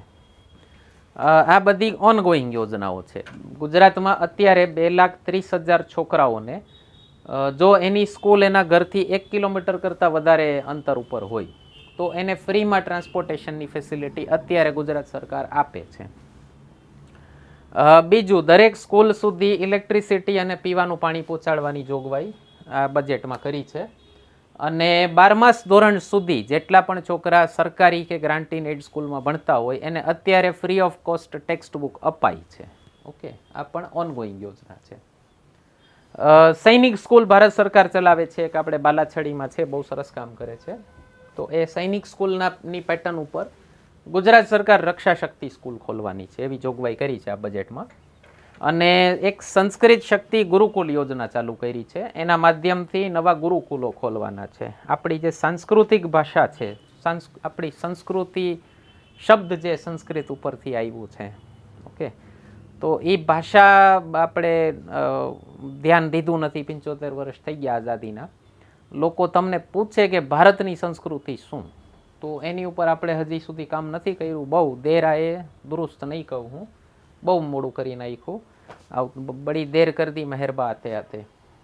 ઓકે, અને વડનગરમાં મોદીજીનું જે હોમટાઉન છે, જન્મનું સ્થાન છે, ત્યાં મોદીજી જે સ્કૂલમાં ભણેલા છે એ સ્કૂલને પ્રેરણા કેન્દ્ર તરીકે બનાવવાના છે. 23 લાખ નમો ટેબ્લેટ અપાશે આ વર્ષમાં કોલેજના છોકરાઓ માટે. ઘણા બધા સ્ટુડન્ટ્સ પાસે હોય છે. નવી ગવર્મેન્ટ કોલેજીસ ખુલશે, રર્બન મિશન, જે ઓછા ડેવલપ્ડ તાલુકાઓ છે ત્યાં નવી ગવર્મેન્ટ કોલેજીસ ખુલવાની છે. સુરતમાં 2, લિંબાયત અને વરાછા, રાજકોટમાં જસદણ, અમરેલીમાં બગસરા, ભાવનગરમાં પાલીતાણા અને મહીસાગરમાં સંતરામપુર. આટલી નવી ગવર્મેન્ટ કોલેજીસ ખુલશે. નિરાધાર વૃદ્ધ પેન્શન યોજના છે. 60 વર્ષથી ઉપરના વૃદ્ધોને, 60 થી 80 વર્ષના વૃદ્ધોને 750 રૂપિયા દર મહિને અપાતા હતા, એ હવે 1,000 થશે. 80 વર્ષની ઉપરનાને 1,000 રૂપિયા અપાતા હતા, એ હવે 1,250 થશે. દિવ્યાંગ સ્ટુડન્ટ્સને સ્કોલરશિપ અપાય છે. દિવ્યાંગ એટલે ફિઝિકલી હેન્ડીકેપનો જરાક સારો શબ્દ છે. હમણાં પેલી એક કેબીસીમાં કંટ્રોવર્સી થઈ હતી. અમિતાભે એક છોકરાને એટલે એક માતા આવી હતી અને પોતાના છોકરાની વાત કરતી હતી, તો અમિતાભે કીધું દિવ્યાંગ હે, તો ઓલી કે ઇન્સાન રહેને દીજીએ ના સર, દેવતા ક્યું બના રહે. એને યુફેમિઝમ કહેવાય. ઓકે, જે અલંકારો હોય ને ઇંગ્લિશમાં એને કહેવાય યુફેમિઝમ. યુફેમિઝમ એટલે કોઈ ખરાબ વસ્તુને સારા શબ્દોમાં, ઓછા ખરાબ શબ્દોમાં કહેવું. જેમ કે તમે એમ કહેતા હો કે મરી ગયું, એની જગ્યાએ આપણે એમ કહીએ દેવ થઈ ગયા, તો એકચ્યુઅલી દેવ થોડી થયા છે. તો વિકલાંગ જે હજી સુધી શબ્દ વપરાતો, તો વિકલાંગ એટલે વાંકા અંગવાળો, ખરાબ શબ્દ, નેગેટિવ શબ્દ છે. અમેરિકામાં એને કહે છે, હવે શબ્દ બદલાવ્યો હેન્ડીકેપને બદલે ડિફરન્ટલી એબલ્ડ. તો ભારત સરકારે શબ્દ બદલાવ્યો છે, એનો કરી નાખ્યો છે દિવ્યાંગ. ઓકે, તો એ દિવ્યાંગ સ્ટુડન્ટ્સની સ્કોલરશિપ 500 રૂપિયા વધી છે. અને રાષ્ટ્રીય દિવ્યાંગ પેન્શન યોજના ચાલે છે. અને એવી જ રીતે સંત સુરદાસ દિવ્યાંગ પેન્શન યોજના ચાલે છે. સુરદાસ એટલે કોઈ આંખે જોઈ ન શકતા હોય એને સુરદાસ કહેવાય. તો એ બંનેનું પેન્શન 600 રૂપિયા હતું, એ હવે 1,000 થઈ જશે. એવી જ રીતે સરસ્વતી સાધના યોજના ચાલે છે. 9મા ધોરણ સુધી છોકરીને ભણાવે સ્કૂલમાં તો બાઇસિકલ આપે છે ફ્રી ઓફ કોસ્ટ. પણ એમાં એક કન્ડિશન છે, શેડ્યુલ્ડ કાસ્ટ અને developing caste. Again euphemism, backward caste નથી કીધું સરકારે, ડેવલપિંગ કાસ્ટ કીધું છે. કોઈને શું કામ એમ કહેવું કે પછાત કાસ્ટ છે, એનો વિકાસ ઓછો થયો છે, વિકાસ કરે તો છે જ, તો એને શબ્દ આપ્યો છે વિકાસશીલ જાતિઓ. પોઝિટિવ શબ્દ છે, સારી વસ્તુ કહેવાય. એક ઇન્ટરકાસ્ટ મેરેજ માટેની ગુજરાત સરકારની યોજના ચાલે છે, બહુ સરસ યોજના છે. આપણે બાબા સાહેબ આંબેડકરના પત્ની બ્રાહ્મણ હતા, તો એમના નામ ઉપર ચાલે છે. ડૉક્ટર સવિતા આંબેડકર આંતરજાતીય લગ્ન સહાય યોજના. કન્ડિશન એવી છે કે છોકરો અથવા છોકરી બેમાંથી એક શેડ્યુલ્ડ કાસ્ટ હોવા જોઈએ અને બીજા નોન શેડ્યુલ્ડ કાસ્ટ હોવા જોઈએ. તો જો આવા લગ્ન કરે કોઈ તો સરકાર એમને 2.5 લાખ રૂપિયા આપે છે. ટાર્ગેટ સરકારનો 1200 બેનિફિશિયરી જેવો હોય છે અને લગભગ 700-800 લોકો તો દર વર્ષે આનો લાભ લેતા થઈ ગયા છે. 1 થી 2.5 લાખ કર્યા છે એટલે વધશે. આને જોડાયેલો એક ફિગર દઉં તમને. ગુજરાતમાં વર્ષના લગભગ 1500 જેવા એટ્રોસિટીના કેસ ફાઇલ થાય છે. ઓકે, જે કોઈ વ્યક્તિની જાતિના કારણે કોઈ વ્યક્તિએ એના ઉપર અત્યાચાર કર્યો હોય. તો એ જાશે કઈ રીતે? જાતિવાદ આનાથી જ જાશે, આંતરજાતીય લગ્નથી જ જાશે. ઓકે, ઇન્ટરકાસ્ટ મેરેજ જેટલા વધશે એટલી કાસ્ટની જે ભેદરેખાઓ છે એ પાતળી થતી જશે. ઓકે, અને આ પેઢી જો કાસ્ટિઝમ, જો જાતિવાદ ખતમ નહીં કરે તો સાહેબ બહુ મોડું થઈ જશે. આપણે આવનારા છોકરાઓને શું કહેશું કે બાપા આવો દેશ મુકતા ગયા અમારી માથે? તો આ જાતીય આ જનરેશને પ્રણ લેવું જોઈએ કે કાસ્ટિઝમ ખતમ કરશું. અને ઇન્ટરકાસ્ટ મેરેજ સાયન્ટિફિકલી વધારે સારા હોય છે, કારણ કે જીન પુલ જેમ મોટું હોય એમ વધારે સશક્ત બાળકો થાય. ફરી ક્યારેય ડિટેલમાં ચર્ચા કરશું એના ઉપર. એક સંકટ મોચન યોજના ચાલે છે. કોઈના ઘરમાં જે મેઇન કમાવાવાળું માણસ ગુજરી ગયું હોય તો પ્લસ જો એ બીપીએલ હોય, બીપીએલનું ફૂલ ફોર્મ થાય બિલો પોવર્ટી લાઇન, ગરીબી રેખાની નીચે જીવતા લોકો હોય, તો એને સરકાર આર્થિક સહાયતા આપે છે. એવી જ રીતે કુંવરબાઈનું મામેરું યોજના છે. એમાં અગેન શેડ્યુલ્ડ કાસ્ટ અને ડેવલપિંગ કાસ્ટની છોકરીઓ માટે 10,000 રૂપિયા લગ્નમાં આપે છે સરકાર. એટલે કપડાં આવી જાય આરામથી. ઓકે, ઘરેણા ન આવી શકે પણ કપડાં તો આવી જાય. ઓકે, ટ્રાઇબલ એરિયામાં 500 નવા મોબાઈલ ટાવર નાખશે, જેનાથી એ લોકોને કનેક્ટિવિટી મળી શકે, ઇન્ટરનેટ પહોંચે, ત્યાં ડેવલપમેન્ટ થાય. બીજું, ટ્રાઇબલ એરિયા માટે અગેન રેસિડેન્શિયલ સ્કૂલ ખોલવાના છે ભગવાન બિરસા મુંડાના નામથી. 25 ભગવાન બિરસા મુંડા રેસિડેન્શિયલ સ્કૂલ ખોલવાના છે. એક મુખ્યમંત્રી ગ્રામ અસ્મિતા યોજના ચાલે છે, જેમાં ગ્રામ પંચાયતને લેટેસ્ટ ઇન્ફ્રાસ્ટ્રક્ચર ફેસિલિટી પહોંચાડવાની છે, જેમાં લાઇબ્રેરી, જીમ, પછી જે પણ ત્યાં કોઈ સ્મારક સ્થળ હોય એને રિપેર કરવાના, ગ્રામ પંચાયતની ઓફિસ ઉપર સોલાર રૂફટોપ નાખી દેવાના, એટલે ઇલેક્ટ્રિસિટી અને અબાધિત મળી રાખે, પ્લસ પર્યાવરણનું પણ ધ્યાન રહે. અને અત્યારે 4000 ગામડાઓમાં ફ્રી વાઈફાઈ ફેસિલિટી આપવાની યોજના છે સરકારની. એટલે ગામડાના લોકો સુધી ઇન્ટરનેટ વધારે પહોંચે તો મેઇન સ્ટ્રીમ સાથે કનેક્ટિવિટી સારી રહે. આવનારો સમય ઇન્ટરનેટનો જ છે. બીજું, ગ્રામ પંચાયતોમાં સોલિડ વેસ્ટ ડિસ્પોઝલ, આપણે જે ઘરનો જે કચરો હોય, સિટી એરિયામાં તો ચાલે જ છે ઘણા ટાઈમથી કે પેલી ગાડી આવે કચરો વીણવા અને પછી એ કચરો પ્રોસેસ થવા જાય. એ કચરાના પહાડ ખડકવાથી કોઈ ફાયદો નથી. દિલ્હીમાં તો બહુ મોટો બધો પહાડ થઈ ગયેલો છે. હાઈકોર્ટે ઘણીવાર કીધું કરવાના શું આ પહાડનું. તો ગુજરાતના 8 મોટા મહાનગરો છે, એની જે અર્બન ડેવલપમેન્ટ ઓથોરિટી હોય, એની 8 મોટા મહાનગરોમાં જે પંચાયતો આવતી હોય, 8 મોટા જિલ્લાઓમાં, ત્યાં અત્યારે પાયલટ પ્રોજેક્ટ ચાલુ કરશે. ધીમે ધીમે બધા જિલ્લાઓમાં પહોંચી જશે. તો ગામડામાં સોલિડ વેસ્ટ મેનેજમેન્ટ સિસ્ટમ ચાલુ કરવાના છે, બહુ જરૂરી છે.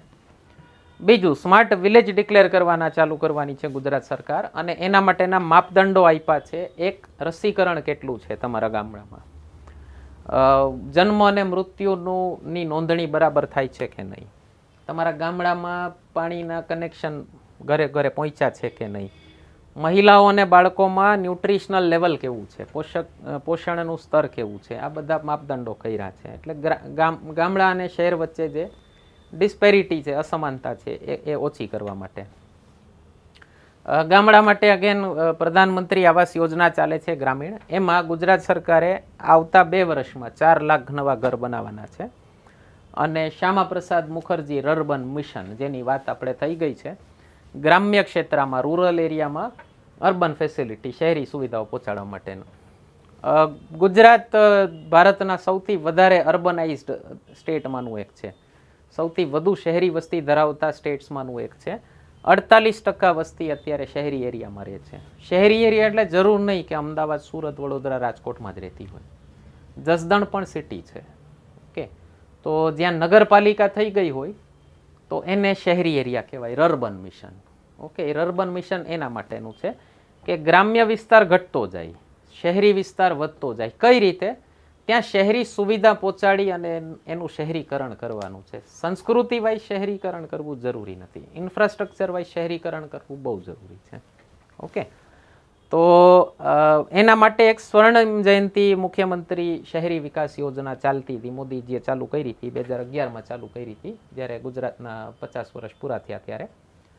અને એને હવે એક્સટેન્ડ કરી છે 2024 સુધી. ગુજરાતના 3 શહેરો ભારતના 10 ક્લીનેસ્ટ સિટીઝમાં, 10 સૌથી ચોખ્ખા શહેરોમાં આવે છે. સુરત, વડોદરા, અમદાવાદ. સારું કહેવાય, ગર્વની વાત કહેવાય. 75 ગાર્ડન બનાવવાના છે ફ્રી જિમ્નેશિયમ વાળા. આ બજેટમાં જોગવાઈ કરી છે. ઓકે, ઘણા સિટીઝમાં હોય છે કે એક મોટું બધું ગાર્ડન હોય જ્યાં ઘણા બધા લોકો વોકને કરવા આવતા હોય, ત્યાં ફ્રી જીમ અહીંયા છે, રાજકોટમાં છે. ઓકે, તો એવા 75 નવા garden with gym free of કરવાના ચાલુ. બધું ઇક્વિપમેન્ટ પડ્યું હોય, તમારે જઈને એક્સરસાઇઝ કરી લેવાની. ઓકે, સ્માર્ટ સિટીમાં આટલા છે ગુજરાતના સ્માર્ટ સિટી સ્કીમમાં. અમદાવાદ, સુરત, રાજકોટ, વડોદરા, ગાંધીનગર અને દાહોદ. દાહોદ એસ્પિરેશનલ ડિસ્ટ્રિક્ટ છે. જિલ્લાઓ આઈડેન્ટિફાઈ કર્યા હતા ભારત સરકારે કે જે સૌથી ઓછા ડેવલપ્ડ હતા, તો એને નામ આપ્યું હતું આશાસ્પદ જિલ્લાઓ, એસ્પિરેશનલ ડિસ્ટ્રિક્ટ. તો એમાંનું એક દાહોદ છે આપણું ગુજરાતનું. અર્બન એરિયાઝને, શહેરી વિસ્તારોને ફાટક મુક્ત કરવા માટે અત્યારે 178 બ્રિજ અંડર કન્સ્ટ્રક્શન છે. એના માટે પૈસા ફાળવણી કર્યા છે. ઓકે, ફાટકમાં ટ્રાફિક જામ થતો હોય, પોલ્યુશન થતું હોય, તકલીફ થતી હોય બધી. Solar energy, solar and wind energy park બને છે અત્યારે ઘણા બધા, અને એમના માટે 600 કરોડ રૂપિયા આપ્યા છે. અને એની પ્રોડક્શન કેપેસિટી હશે 150 મેગાવોટની. બીજું, વર્લ્ડ બેંકની મદદથી સુરતમાં તાપી નદી ઉપર તાપી રિવર બેંકનો પ્રોજેક્ટ ચાલે છે. જેમ કે સાબરમતી રિવર બેંક બની, રાજકોટમાં આજી રિવર બેંક બને છે, લખનૌના તમે વિડીયો જોયા હોય ગોમતી રિવરફ્રન્ટના, તો એવી રીતે સુરતમાં બને છે Tapi riverfront, Tapi river bank. અને એના માટે 1900 કરોડની યોજના ચાલે છે વર્લ્ડ બેંકની. રિન્યુએબલ એનર્જી માટે, પુનઃપ્રાપ્ય ઉર્જામાં ગુજરાતનો રેન્ક અત્યારે ભારતમાં બહુ સારો છે. અત્યારે ગુજરાત 15,000 મેગાવોટ ઓલરેડી રિન્યુએબલ એનર્જીથી બનાવે છે અને 30,000 મેગાવોટની પ્રોસેસ ચાલુ છે, એટલે ઘણું સારું કહેવાય. અને સોલાર રૂફટોપ જે આપણા ઘરે ઘરે ઓલા નાખવા માંડ્યા છે, એમાં ગુજરાતનો રેન્ક ભારતમાં પહેલો છે. ઓકે, આપણે 3 લાખથી વધારે બિલ્ડિંગમાં પહોંચી ગયા છીએ, 1650 મેગાવોટ કેપેસિટી બની ગઈ છે. અને એમાં ગુજરાતનો ટાર્ગેટ છે, બીજો એક ટાર્ગેટ છે ગુજરાત સરકારનો, કે જેટલી પણ સરકારી બિલ્ડિંગ છે, સ્કૂલ હોય, કોલેજ હોય, હોસ્પિટલ હોય ગુજરાત સરકારની, એમાં પણ સોલાર રૂફટોપ નાખી અને ખાલી 10 મેગાવોટ એમાંથી બનાવવાનો પ્લાન છે. એ પણ આ બજેટમાં જોગવાઈ છે. બીજું, પ્રોડક્શન વધારવા માટે એક ટેક્સટાઇલ પાર્ક બનાવવાના છે નવસારીમાં. અને મોરબીનો જે સિરામિક પાર્ક છે, મોરબીમાં જે સિરામિક ઇન્ડસ્ટ્રી છે એને ઇન્ટરનેશનલ સિરામિક પાર્ક આપવાના છે, એટલે મોરબીથી એક્સપોર્ટ વધી શકે. ઓકે, સુરત અને અંકલેશ્વરની વચ્ચે એક ડીપ સી પાઇપલાઇન નાખવાના છે પેલા વોટર વેસ્ટના ટ્રીટમેન્ટ માટે. 5 નવા ફૂડ પાર્ક બનશે, 5 સી ફૂડ પાર્ક, માછલી ને ક્રેબ ને એ બધાના પાર્ક બનશે. સફેદ રણમાં કારવા પાર્ક બનશે ટુરિઝમ પ્રમોટ કરવા માટે. અને સુરતમાં ભીમરડ કરીને એક જગ્યા છે, ત્યાં હિસ્ટોરિક પ્લેસ બનાવવામાં આવશે, ટુરિસ્ટ પ્લેસ, અને ગાંધી સ્મારક પણ ત્યાં બનાવવામાં આવશે. બીજું છે ટુરિઝમમાં સ્ટેચ્યુ ઓફ યુનિટી વાળું એકતાનગર. 78 લાખ ટુરિસ્ટ આવી ચૂક્યા છે અત્યાર સુધીમાં. સરકારની દ્રષ્ટિએ જોવો તો સફળ પ્રોજેક્ટ કહેવાય, કારણ કે જેટલા ખર્ચા એમાં કર્યો તો એનાથી વધુ ત્યાંના લોકો કમાઈ ચૂક્યા છે. સરકારનો ખર્ચો ક્યારેય પોતે કમાવા માટે ન હોય, લોકોને કમાવડાવવા માટે હોય. તો જે નાનકડું ગામ હતું એ અત્યારે ગ્લોબલ મેપ ઉપર આવી ગયું અને ત્યાંના લોકોનું ડેવલપમેન્ટ સારું એવું થઈ ગયું.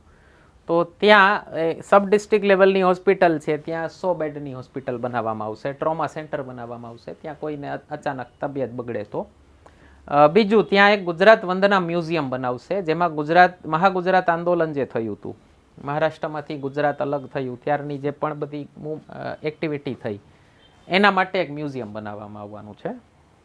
અને ત્યાં એકતાનગર ગરુડેશ્વર તાલુકાના 52 ગામડાઓમાં હાઈ સ્પીડ ઇન્ટરનેટ પહોંચાડવાના છે. ભારતનેટ જે ભારત સરકારનો પ્રોજેક્ટ ચાલે છે એની અંડર. દ્વારકામાં સી પ્લેન સર્વિસ ચાલુ થશે અને નવું એરપોર્ટ બનશે દ્વારકામાં. સ્ટેચ્યુ ઓફ યુનિટીથી સાપુતારા વચ્ચે જે ટ્રાઇબલ એરિયા છે, આખો ટ્રાઇબલ બેલ્ટ છે, ત્યાં જેટલા પણ ધાર્મિક સ્થળો છે એની એક સર્કિટ બનાવવામાં આવશે. એક બુદ્ધિસ્ટ સર્કિટ તો આપણે ઓલરેડી બનેલી છે. ગુજરાત પહેલું એવું સ્ટેટ છે જ્યાં આવી કોઈ પર્ટિક્યુલર સર્કિટ બની હતી. તો હવે અહીંયા એક સર્કિટ બનાવવામાં આવશે. બીજું, ડાંગ શબરી માતાની જન્મભૂમિ છે, લોકોને નથી ખ્યાલ હતો, તો ત્યાં એક યાત્રા થઈ શકે. રામજી જે શબરી માતાને ત્યાં આવ્યા હતા, રામજી ત્યાં નહોતા મળ્યા, રામજી શબરીમલા કેરલામાં મળ્યા હતા, પણ શબરી માતાનું જન્મસ્થળ ડાંગ છે, તો ત્યાં સંક્રાંત આસપાસ બહુ મોટો ભવ્ય ઉત્સવ થતો હોય છે. તો એના માટેની એક ફેસિલિટી ચાલુ કરવાના છે. ભારતનેટ પ્રોજેક્ટ જે ચાલે છે દરેક ગામડાને ગ્રામ પંચાયતને ઓપ્ટિકલ ફાઇબર નેટવર્કથી જોડવાનો, એમાં ગુજરાતે 14,000 ગ્રામ પંચાયતને જોડી દીધી છે. અગેન હાઈએસ્ટ છે ભારતમાં. લગભગ દરેક ગ્રામ પંચાયત લગભગ 100% નિયર અબાઉટ પહોંચી ગઈ છે. અને એમાં હવે આગળ કરવાના છે કે હાઈ સ્પીડ ઇન્ટરનેટ આપવાના છે સ્કૂલમાં, આંગણવાડીમાં, હેલ્થ સેન્ટરમાં, પોલીસ સ્ટેશનમાં, કોઓપરેટિવ સોસાયટીમાં, બધી જગ્યાએ, ગ્રામ્ય વિસ્તારોમાં. એટલે હવે નેક્સ્ટ હજી સુધી ગ્રામ પંચાયત જોડાઈ, હવે આ બધા જોડવાના છે ઇન્ટરનેટથી. 3 રિજનલ સાયન્સ સેન્ટર બનશે સુરત, જામનગર, જુનાગઢમાં, અને 25 જિલ્લાઓમાં ડિસ્ટ્રિક્ટ સાયન્સ સેન્ટર બનશે. રિજનલ સાયન્સ સેન્ટર જરાક આના કરતાં મોટા હશે. અને એવી રીતે સિક્યોરિટી ઓપરેશન સેન્ટર ખોલવાના છે, જેમાં સાયબર ચેલેન્જીસ, જે પણ સાયબર ક્રાઇમ થતા હોય, પૈસા પડાવી લીધા, ઉલ્લુ બનાવ્યા, ઓકે, પાસવર્ડ હેક કરી લીધો, વગેરે વગેરે, તો એના માટે રિયલ ટાઈમ એક તો ઇન્ફોર્મેશન પહોંચે સરકાર સુધી અને ઇન્ફ્રાસ્ટ્રક્ચર ડેવલપ થાય, ચેલેન્જીસ શું છે એ બધા ઉપર. તો એના માટે એક સિક્યોરિટી ઓપરેશન સેન્ટર પ્રોજેક્ટ બનાવવાનું છે. બીજું, સાપુતારાથી શબરીધામથી સ્ટેચ્યુ ઓફ યુનિટી સુધીનો જે રોડ છે એને 10 મીટર પહોળો કરવાના છે. પહાડી એરિયા છે, હજી સુધી વિકાસ બહુ પહોંચ્યો નથી ત્યાં. વાઘઈ અને સાપુતારા વચ્ચે, અગેન દક્ષિણ ગુજરાતનો આ બહુ લેસ ડેવલપ્ડ એરિયા, ઓછો વિકાસ થયેલો એરિયા છે, ત્યાં 4 લેન રોડ નાખવાના છે. અને સુરત અને નવસારી વચ્ચે એક બ્રિજ બનાવવાના છે ઉભરાટ પાસે. ગુજરાતના નાના બંદરો ભારતનો 67% કાર્ગો હેન્ડલ કરે છે, અને એના માટે અગેન એક કંપની ખોલવાના છે ગુજરાત સરકાર, Gujarat port and logistics company. આ પણ ગતિશક્તિ પ્રોજેક્ટનો જ ભાગ હશે. બીજું, અલંગ જે આપણું શિપ બ્રેકિંગ યાર્ડ છે, દુનિયાનું સૌથી મોટું શિપ બ્રેકિંગ યાર્ડ છે, એની કેપેસિટી ડબલ કરવાનો પ્રોજેક્ટ છે. આપણી જે એસટીની બસ છે, ગુજરાત સ્ટેટ રોડ ટ્રાન્સપોર્ટ કોર્પોરેશનની, એમાં 1200 નવી એસટી બસ મુકાશે, BS6 વાળી, જે નવું ફ્યુલ આવવાનું છે, ભારત સ્ટેજ 6 એના વાળી 1200 નવી બસ આવશે. ગાડીઓ તો હવે BS6 થઈ ચૂકી છે બધી. ગુજરાત ઇલેક્ટ્રિક વેહિકલ પોલિસી ચાલુ કરી છે સરકારે, અને એમાં તમે જો ઇલેક્ટ્રિક વેહિકલ લ્યો તો સબસિડી આપવામાં આવશે ડીબીટી માધ્યમથી. ડીબીટી એટલે ડાયરેક્ટ બેનિફિટ ટ્રાન્સફર, ડાયરેક્ટ તમારા ખાતામાં જમા થઈ જાય. તો એમાં 2 વ્હીલર લેવા માટે 20,000 રૂપિયા આપશે પર વેહિકલ. પહેલાં 10,000 ટુ વ્હીલરને આપશે, પહેલાં 1,10,000 વેહિકલને આપશે. પછી 3 વ્હીલર રિક્ષા લે તો પેલી 70,000 રિક્ષાને પર રિક્ષા 50,000 રૂપિયા સબસિડી આપવામાં આવશે. અને ગાડી લે 4 વ્હીલર તો પેલી 20,000 ગાડીઓને 1.5 લાખ રૂપિયા સબસિડી આપશે ગુજરાત સરકાર. ઇલેક્ટ્રિક વેહિકલનું ચલણ વધે એટલે પર્યાવરણની રક્ષા માટે. પાવર કન્ઝમ્પશનમાં પર કેપિટા, માથાદીઠ ઉર્જાની ખપતમાં ગુજરાતનો રેન્ક નંબર 1 છે ભારતમાં. ગુજરાતના એવરેજ માણસની ખપત, વાર્ષિક ખપત છે 2143 યુનિટની, જ્યારે ભારતની એવરેજ છે 1181 યુનિટની, લગભગ ડબલ કહી શકો તમે. 19 લાખ ઘરમાં નેચરલ ગેસ કનેક્શન પહોંચી ચૂક્યું છે ગુજરાતમાં, અને એ પણ ભારતમાં હાઈએસ્ટ છે પર્સન્ટેજ વાઇઝ. અને બીજું નેચરલ ગેસના કન્ઝમ્પશનમાં પણ ગુજરાત પહેલું છે ભારતમાં. એક ખેડૂતો માટે ગયા વર્ષે યોજના ચાલુ કરી હતી, કિસાન સૂર્યોદય યોજના. પહેલાં ખેતરોમાં ખાલી રાતે જ ઇલેક્ટ્રિસિટી આવતી, તો પાણી પીવડાવવા માટે વીજળી જોઈએ, તો રાતે પાણી પીવડાવવા જતાં એમાં ઘણી વખત સાપ ને વીછી ને એવા બધા સમસ્યાનો સામનો કરવો પડતો. તો હવે દિવસના ટાઈમે વીજળી આપવાની ચાલુ કરી ગુજરાત સરકારે. એનું નામ છે કિસાન સૂર્યોદય યોજના. બીજું ગ્રામ પંચાયતોને પાણી ઘરે ઘરે પહોંચાડવા માટે ગુજરાત સરકાર ફ્રી ઓફ કોસ્ટ ઇલેક્ટ્રિસિટી આપશે, એના માટે ચાર્જ નહીં કરે. ટ્રાઇબલ એરિયામાં 56 નવા સબસ્ટેશન બનાવવાના છે અને દરિયાકાંઠાના વિસ્તારમાં 33 નવા સબસ્ટેશન બનાવવાના છે. બીજી એક પીએમ કુસુમ યોજના છે સરકારની, જેનાથી ખેતીના જે પંપ હોય પાણી પીવડાવવાના એ હવે સોલાર પાવરથી ચાલશે, એની એક યોજના છે. એક શિવરાજપુર બીચ હમણાં ન્યૂઝમાં હતું, બ્લુ ફ્લેગ ઇન્ટરનેશનલ બીચ તરીકે જાહેર થઈ ગયું છે. તો બીજા નવા બીચ આઈડેન્ટિફાઈ કર્યા છે ગુજરાત સરકારે કે જેનું નામ આવે ઇન્ટરનેશનલ લેવલે, જેનાથી ગુજરાતમાં ટુરિઝમ વધે. આપણા લોકો ગોવા ને બધે જતા હોય છે, તો તમને બાજુમાં બીચ આપે એવા સરસ મજાના. તો આ બધા એ બીચીસ છે. નવા ડિસ્ટ્રિક્ટ લેવલ સ્પોર્ટ્સ કોમ્પ્લેક્સ ખોલવાના છે, વલસાડ, ગીર સોમનાથ, બોટાદ, મોરબી વગેરે વગેરે. ઓકે, તો આટલી મેજર સ્કીમ્સ હતી ગુજરાત બજેટની. પ્રયાસ કર્યો છે તમને એકદમ સરળ ભાષામાં સમજાય, ઇન્ટરેસ્ટિંગ રીતે એવી રીતે આપવાનો. કોઈ ક્વેશ્ચન હોય કમેન્ટ સેક્શનમાં પૂછી શકો છો. સબસ્ક્રાઈબ અને શેર કરવાનું ભૂલતા નહીં. ધન્યવાદ.